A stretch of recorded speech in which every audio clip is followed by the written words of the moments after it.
আমরা পেয়েছি সাবেক স্বরাষ্ট্রমন্ত্রী আসাদুজ্জামান খান কামাল। আপনাকে আমাদের অনুষ্ঠানে স্বাগত জানাই। আমাদের সাথে আরো থাকছেন ডক্টর মোহাম্মদ ইউনুস। ডক্টর মোহাম্মদ ইউনুস, আপনাকে আমাদের অনুষ্ঠানে স্বাগত জানাই। আমাদের এই সময় দিয়েছেন সেজন্য শুভেচ্ছা ও কৃতজ্ঞতা জানবেন।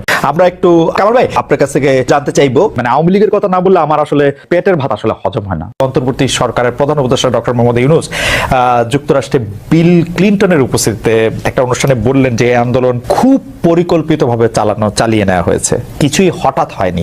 এই আন্দোলন কি শুরু থেকেই কোটার আড়ালে সরকার পতনের আন্দোলন ছিল? কামাল ভাই আপনার একটু মন্তব্য শুনতে চাই। আমি অনেক কিছু দেখেছি, অনেক নেতার উত্থান পতন দেখেছি, অনেক রাজনৈতিক উত্থান পতন আমি দেখেছি। কাজেই আমি এই ইতিহাস থেকে শিক্ষা নিতে চাই। সেবন আমি মনে করি যে সবচেয়ে বড় কথা হলো জনগণের সঙ্গে আমাদের চলতে। আমি সবসময় এটাই মেনটেন করে চলি। আর সবচেয়ে বড় যেই জিনিসটা, আমাদের জনগণ সব কিছুই ভালো চায়, কোনো খারাপের সঙ্গে আমাদের জনগণ কিন্তু সম্পৃক্ত হয় না। তা আমি মনে করি আমার যে কাজ করার যে গতি, এখানে আপনার জেনে রাখবেন, আমি যাই কিছু করি, আমি দিন শেষে কিংবা 2 দিন পরে আমি মাননীয় প্রধানমন্ত্রীর সঙ্গে শেয়ার। আমি অনেক নেতা দেখেছি, আমার জীবনে অনেক নেতা দেখেছি, কিন্তু তার বিজ্ঞতা, তার দৃঢ়তা, তার মানে বিচক্ষণতা, তার দূরদৃষ্টি, তার দেশপ্রেম আমার মনে হয় মানে অতুলনীয়। তার যে প্রত্যেকটা ডিসিশন উনি এত সময় উপযোগী এবং এত নির্ভুল ডিসিশন নেন, খুব কম নেতারই এই যোগ্যতাটা আছে, এই গুণটি আছে। আমরা যতই বিচলিত হই, যতই আমরা আবেগপ্রবণ হই, যতই আমরা মনে করি যে এটা কি হবে, উনি তখন ঠান্ডা মাথায় উনি দিক নির্দেশনা দিয়ে যাচ্ছেন। তা কাজেই আমার তো এক জায়গায় আমার প্রেরণার উৎসও এক জায়গা, আমার মানে শক্তির উৎসও সেই জায়গায়। যতই আমি তাকে দেখি ততই আমি বিস্মিত। আমার জন্মের পরের থেকেই আমরা যেইখানে মানুষ হয়েছি, যেই পরিবেশে আমরা বড় হয়েছি, একটা সেইগুলো মনে হয় এখন সেই স্বপ্নের মতো। বাড়ির সামনে খোলা মাঠ ছিল, বন্ধুবান্ধব যারা ছিলাম আমরা সব অকৃত্রিম বন্ধু ছিলাম। আমাদের ভাই বোন যেমন আমাদের আপন ছিল, সেরকম আমাদের বন্ধুরাও একদম আমাদের নেহাতই আপনজন ছিল। সব কিছুতেই আমরা ভালো মন্দে, সুখে দুঃখে রোগে সবই আমরা দারুণ একটা শৈশব ছিল আপনার। দারুণ একটা শৈশব ছিল। এবং সেটা আমার মনে হয় বাচ্চাদের সেইটা সেই দৃশ্য, সেই শৈশব, সেই যে মানে সেই পরিবেশই তো নেই। আমার মূল লক্ষ্যটা যেটা ছিল সেটা তো আমি অ্যাচিভ করেছিলাম ৭১-এর সেই যুদ্ধের পরে। স্বাধীনতা আমার ছিল মানে হৃদয়ের বাসনা যেটা, সেটা তো হয়েইছে। তারপরে আমি রাজনীতিতে আসছি, বসছি, যেখানে যেটা প্রয়োজন আমি করেছি, সেটা আমি মানে পিছুপা হই নাই। কিন্তু আমি কোনোদিনই বলি নাই যে আমাকে এটা দিতে হবে, এটা করতে হবে, আমাকে ওই জায়গায় যেতে হবে। তা আমাদের অনেক সময় ভুলভ্রান্তি যে আমাদের হয় না, সেটা আমি বলবো না, ভুলভ্রান্তি হচ্ছে। তা আমরা সেই ভুলভ্রান্তিগুলো শুধরিয়ে নিয়ে আবার চলছি। এটাই হলো কথা। জনগণের প্রত্যাশা অনুযায়ী আমরা কাজ করছি, সেটাই হলো সবচেয়ে বড় কথা। আমাদের সমস্ত কর্মচারীরাও আন্তরিক বলেই আমরা সেই জায়গাটিতে যেতে পারি। ফায়ার সার্ভিসে দেখেন, এখন আগে একটা প্রবাদ ছিল যে ফায়ার সার্ভিসের মানুষ আগুন নিভে যাওয়ার পরে আসে, কিন্তু এখন কিন্তু ফায়ার সার্ভিস যথাসময়ে পৌঁছে যায়। আপনাকে অনেক ধন্যবাদ, আপনি আমাদেরকে সময় দিয়েছেন। আমি সরাসরি প্রশ্নে চলে আসি। শেখ হাসিনা স্পষ্টতই আপনাকে অপছন্দ করেন, অনেক কিছুর জন্য আপনাকে দায়ী করেন, পদ্মা সেতু এবং সেই। এর কারণ কি বলে আপনি মনে করেন? আপনাকে কি তিনি তার প্রতিদ্বন্দ্বী মনে করেন, নাকি সত্যি তার কাছে এমন কোনো তথ্য রয়েছে যে আপনার বিশাল কোনো রাজনৈতিক অভিলাষ রয়েছে? আপনি কি রাজনৈতিকভাবে তার প্রতিদ্বন্দ্বী হয়ে উঠছেন বলে তিনি আপনাকে অপছন্দ করছেন, না কি কারণে? আপনার কি মনে হয়? আমার মনে হয় উনি মনে করেন যে আমি দেশের সর্বোচ্চ ডাকু, সন্ত্রাসী, কিংবা আমি অপরাধী, আমি সেরা চোর, এই জাতীয় জিনিস মনে করেন। কাজে সেগুলো ব্যাখ্যা করেন উনি তার মুখে। উনি বলেন যে আমি সুদখোর, আমি ঘুষখোর, আমি সব এমন সব কটু শব্দ ব্যবহার করেন যাতে মনে হয় যে আমার সম্বন্ধে তার ধারণা খুবই খারাপ। কিন্তু এইটা তো এরকম ছিল না। আমরা দেখেছি যে 96 থেকে 2001 সাল পর্যন্ত নানাভাবে এই সরকারি বা আওয়ামী লীগ সরকারি আপনার সাথে বা আপনি আওয়ামী লীগ সরকারের সাথে একসাথে কাজ করতে কোনো সমস্যা হয়নি। আপনি এইটার জায়গাটাকে একটু ব্যাকগ্রাউন্ডটাকে আমাদের একটু বলা যাবে যে আপনার কাছে কি মনে হয় কেন এই শত্রুতার বা কেন এই অপছন্দের বিষয়টা একটু সৃষ্টি হলো বা তৈরি হলো? যেই হোক, এটা আমার তরফ থেকে হয়নি। আমি তাকে যথাযথ শ্রদ্ধা করে নিয়ে গেছিলাম আমাদের মাইক্রোক্রেডিট সামিটে ওয়াশিংটন ডিসিতে। আমাদের প্রধান অতিথি করে নিয়ে গেছি, সবাই সম্মান করেছে। কারণ এই মাইক্রোক্রেডিটটা তখন পৃথিবীর সামনে আসছে, বড় আকারে আসছে, এবং এটা বাংলাদেশের অবদান হিসেবে সবাই স্বীকৃতি দিচ্ছে। ওয়াশিংটনে দুনিয়ার সেরা যারা সবাই উপস্থিত ছিলেন, তার মধ্যে আমরা ওনাকে নিয়ে গেছিলাম এই জন্য যে বাংলাদেশের পক্ষ থেকে এই গৌরবটা যেন তিনি আমাদের পক্ষ হয়ে গ্রহণ করেন। উনিও রাজি হয়েছেন, উনিও গেছেন, করেছেন। কাজে এটা স্বাভাবিকভাবে এই সম্পর্ক থেকে যাওয়ার কথা ছিল, কিন্তু কি কারণে এটা ঘাটতি হতে আরম্ভ করলে বুঝতে পারলাম না। কিছুদিন পর থেকেই ওনার আচরণ এবং তার শব্দ পরিবর্তন হতে আরম্ভ করলো। এমন পরিবর্তন হলো এখন আমাকে চোট বদমাইশ ছাড়া আর কোনো বিষয় উনি মনে করেন বলে মনে হয় না আমার কাছে।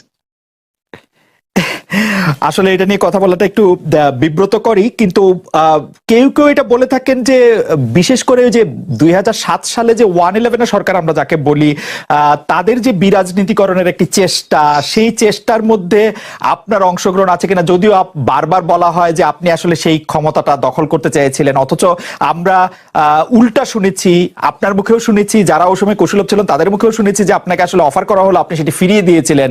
কিন্তু কেউ কেউ আবার বলে থাকেন আপনি একটা লম্বা সময়ের জন্য চেয়েছিলেন। এইটি কি একটা কোনো কারণ হতে পারে? এই ব্যাপারটিকে আমাদের দর্শকদের জন্য মানে বা ইয়েদের জন্য একটু আপনি পরিষ্কার করবেন যে আপনি আসলে রাষ্ট্রের সর্বোচ্চ ক্ষমতায় বা রাজনীতির জায়গায়, দেশ পরিচালনায়, সেগুলিতে আপনি আসলে আসতে চেয়েছিলেন কিনা, চান কিনা, বা ওই জায়গা থেকে? যদি চাইতাম খালেদ, যদি চাইতাম, তখন যখন মিলিটারি আমার বাসায় এসে বসে রইলো সারা রাত আমাকে রাজি করানোর জন্য, আমি তো লুফে নিতাম। রাজি করানোর জন্য বসে থাকতে হবে কেন? আমি যদি ক্ষমতায় চাইতাম বলে আর চলেন চলেন, কি করতে, কি কোন জামাটা পড়তে হবে দেখিয়ে দেন, এখনই যাচ্ছি।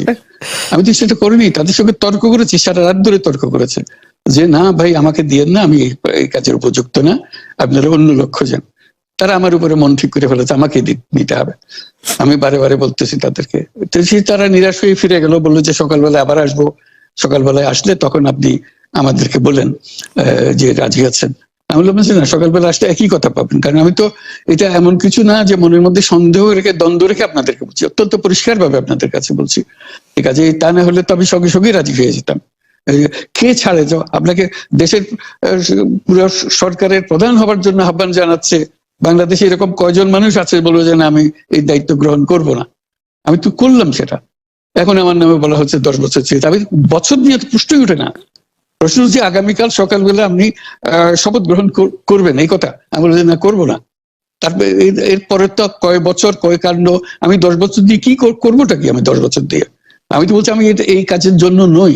দেশে আমার দেশ পরিচালনা করা আমার দায়িত্ব না, আমার কাজ না। আমি জানি না এটা কিভাবে করতে হয়, আমি যেটা জানি সেটা করি। Make sense. আপনার মেয়ে মনিকা ইউনুস সম্প্রতি একটি সাক্ষাৎকার দিয়েছেন CNN-এ। সেখানে আমি তাকে একটু যদি অনুবাদ করি তাহলে সেরকম পড়তে পারবো যে আমি তাকে উদ্ধৃত করছি যে কোনো এক সময় প্রধানমন্ত্রী শেখ হাসিনা ও ডক্টর ইউনুস একসঙ্গে কাজ করেছেন। আমি আশা করি সেই সময়টা আবার ফিরে আসুক, শুধু গ্রামীণ কিংবা সংশ্লিষ্ট সব প্রতিষ্ঠানগুলোর ভালোর জন্যই নয়। যদি তারা আবারও একসঙ্গে কাজ করেন তাহলে সেটা চমৎকার হবে। এই মনিকা ইউনুসের এই আশা কি আপনারও মানে একই রকম আশা কিনা যে প্রধানমন্ত্রী শেখ হাসিনা এবং ডক্টর ইউনুস একসঙ্গে কাজ করলে আরো কিছু চমৎকার কাজ হবে, বা এটা আপনি আশা করছেন এরকম কি? এটা কি এখন আমার জন্য করা যাচ্ছে না যে আমি নারাজ, যে করতে চাই না? তুমি ভাবখানা এমন করছো যে আমি আপত্তি করছি, আমি কাজ করতে চাই না। আমাকেও যে বললাম চোট বদমাইশ করে রেখেছে, সেখানে কাজ করার তো কথাই উঠছে না। আমার নাম উঠলেই ওনার রাগ উঠে যায়। আমাকে সুদখোর না বললে ওনার মন তৃপ্ত হয় না। আমাকে চুবিয়ে না ডুবালে, পদ্মা নদীতে আমাকে চুবিয়ে না ডুবালে ওনার মনে শান্তি আসে না। ঠিক আছে, আমি কি করে বলবো? ওনাকে বলতে তো হবে, ওনাকে যদি কিছু বলতে হয়। না, আমি বলবো না, ভুল সংবাদ দিচ্ছ তুমি, সেজন্য বলবো। ভুল সংবাদটা হলো এই, আমার টাকা আমি রোজগার করি, আমি নিজে সিদ্ধান্ত নিয়েছি আমি কোনো কিছুর মালিক হব না। কাজে আমি টাকাটা আমি যেহেতু উপার্জন করেছি, সেটা আমি একটা ট্রাস্ট দিয়ে দিতে চাচ্ছি। যেমন আমার কোনো বাড়ি নাই, নিজের নামে নিজের কোনো বাড়ি নাই, গাড়ি নাই, জমি নাই, কোনো ব্যবসার শেয়ার নাই, আমি কোনোটা রাখিনি। এটা আমি মালিকানাবিহীন থাকতে চাই সবসময়। ঠিক আছে, এই টাকাটা আমি একটা ট্রাস্টে দিয়ে দিচ্ছি। তো ট্রাস্টে দিয়ে দেওয়ার সময় প্রশ্ন উঠলো, এটাকে কর দিতে হবে কিনা। তখন আমাদের লয়ার বললো যে না, এটা যেহেতু আপনি দান করছেন, এটা তার কর দেওয়ার বিষয় না, আপনি তো দানই করে দিচ্ছেন। তা আমি বললাম যে আইনে যেভাবে বলে সেভাবে, টাকা তো আমি এমনি দিয়েই দিচ্ছি, কাজে এটা সরকারকে দিলে আমার কোনো অসুবিধা তো নেই, আমি তো ধরে রাখতে চাচ্ছি না টাকাটা। তখন বলতে আপনার দেওয়ার কোনো কারণ নাই। তখন আমরা এটা পূরণ করে দিয়ে দিলাম, সরকার দিয়ে দিল। তখন সরকার পক্ষ থেকে, এনবিআর থেকে বলা হলো যে না, এটা করযোগ্য টাকা, আপনাকে কর দিতে হবে। আমাদের লয়ার বলছে দিতে হবে না, ওনারা বলছে কর দিতে হবে। তখন আমি বললাম যে ঠিক আছে, আদালতের কাছে যা, আদালত যেটা বলে সেটাই হবে। আমার মূল জিনিসটা হলো, আদালতে গেছি আমি, সরকার কেউ বলেনি আমাকে আদালতে যাওয়ার জন্য। আমি আদালতে গেছি তার একটা নিষ্পত্তি করার জন্য, এটাকে কর দিতে হবে না দিতে হবে না। তখন আদালত বিচার করে বললো কর দিতে হবে। যেদিন আদালতে বললো কর দিতে হবে, সেদিন আমি আদালত দিয়ে দিছি। কেউ আমাকে কর না দেওয়ার অভিযোগ করে নাই, কেউ আমাকে চিঠি লেখে নাই, কিচ্ছু না। ভাবখানা হচ্ছে এরকম যে আমি ধরা পড়ে গেছি, কর দিই নেই, কাজে এটা নোটিশ এসছে, তারপরে আমি, ওরকম তো না। আমি নিজে স্বতঃপ্রবৃত্ত হয়ে, যেহেতু আমাদের উকিল বলছে যে এটা লাগবে না, আর সরকার বলছে লাগবে, তা বললাম যে তাহলে নিষ্পত্তি করার জন্য আদালতের কাছে পরামর্শ চাও। আদালতের কাছে পরামর্শ চেয়েছে, আদালত দিয়েছে, পরামর্শ দিয়েছে আপনাকে দিতে হবে। যে মাত্র বলছে দিতে হবে, সঙ্গে সঙ্গে চেক করে দিয়ে দিয়েছে, 24 ঘন্টার মধ্যে দিয়ে দিয়েছে। টাকার উপর আমার কোনো লোভ নাই, এই টাকা ধরে রাখার জন্য তো আমি দিইনি। আমি দান করে দিচ্ছি, ট্যাক্স দিতে হবে কি দিতে হবে না, এটাই ছিল বিবেচ্য বিষয়, এবং সেটাই আমি প্রার্থনা করেছি। কেউ সরকার পক্ষ থেকে আমাকে একটা চিঠি লেখে নাই। মানে আদালতের অনেকগুলি পর্যায়ে আপনার আইনজীবীরা এই টেক্সটটা যে আপনার উপরে অ্যাপ্লিকেবল না সেটা বলতে চেষ্টা করেছেন, সেই জন্য মনে হয় যে না, কোনো পর্যায়ে না, একটাই পর্যায়ে, শুধু একটারই হয়েছে। আর বাকিটা হলো এনবিআর আমাকে চিঠি দিচ্ছে যে আপনার কর দিতে হবে। ওকে, আমাদের প্রশ্ন কর দিতে হবে কিনা সেটা আমরা করার জন্য আদালতে গিয়ে